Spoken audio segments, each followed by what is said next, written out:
Hello everyone, welcome back to my channel. तो आज की वीडियो में हम डिस्कस करेंगे हमारी कुछ लेटेस्ट करंट अफेयर्स को विद जजमेंट।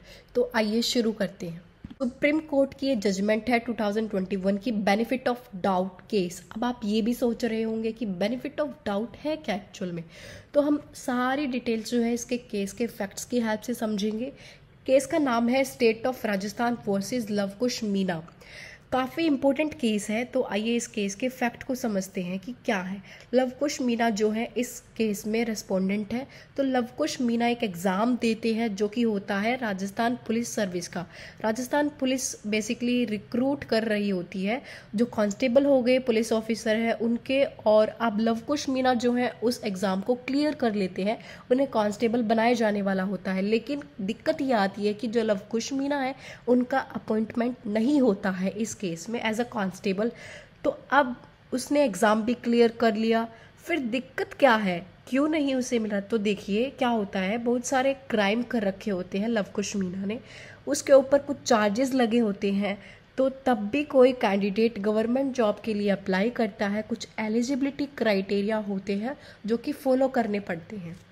लेकिन क्या होता है, लवकुश मीना को उनके चार्जेस से भी एक्विट कर दिया जाता है, फिर भी उसे वो जॉब जो है नहीं दी जाती और इन्हें बरी कर दिया गया था बेनिफिट ऑफ डाउट के ऊपर। बेनिफिट ऑफ डाउट का मतलब होता है जब कोर्ट खुद ही श्योर ना हो कि जो अक्यूज्ड पर्सन है वो इनोसेंट है या फिर वो गिल्टी है, लेकिन फिर भी उन्हें एलिजिबल नहीं करते हैं गवर्नमेंट जॉब के लिए। और सुप्रीम कोर्ट हेल्ड करता है कि भले ही उसको बेनिफिट ऑफ डाउट से बरी कर दिया गया हो, लेकिन फिर भी उसे गवर्नमेंट जॉब जो है नहीं दी जाएगी, एनरोलमेंट नहीं होगा पब्लिक एम्प्लॉयमेंट में। होप सो आपको ये केस अच्छे से समझ आ गया होगा। नेक्स्ट आर्टिकल देखते हैं। Narayana Rane arrested in Maharashtra, privileges and procedure to arrest cabinet minister. इस आर्टिकल में क्या हुआ, आपने न्यूज़ तो सुनी ही होगी कि यूनियन मिनिस्टर को अरेस्ट कर लिया गया था महाराष्ट्र पुलिस के द्वारा।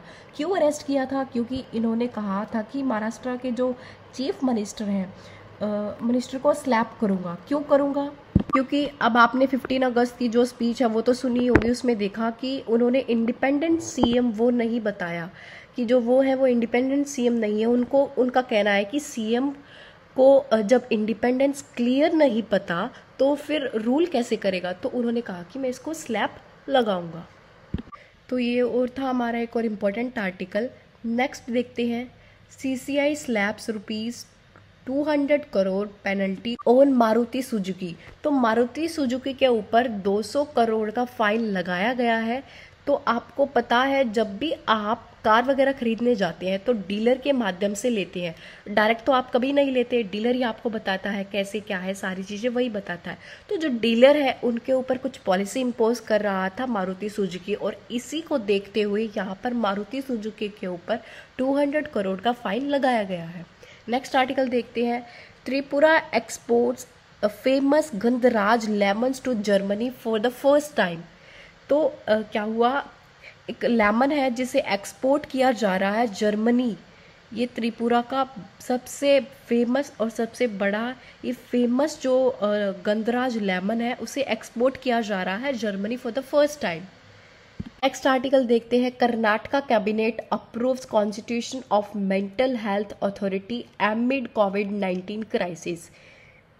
तो इस आर्टिकल में क्या बताया गया है कि जो कर्नाटका के चीफ मिनिस्टर हैं उन्होंने एक डिसीजन लिया है कि मेंटल हेल्थ केयर एक्ट को इम्प्लीमेंट करेंगे।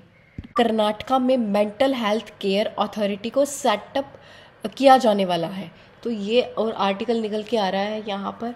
तो गाइस ये थे हमारे कुछ इंपॉर्टेंट आर्टिकल, आज के इंपॉर्टेंट करंट अफेयर्स और जजमेंट भी हमने देखा। होप सो आपको अच्छा लगा होगा, समझ आया होगा। Thank you for watching this video.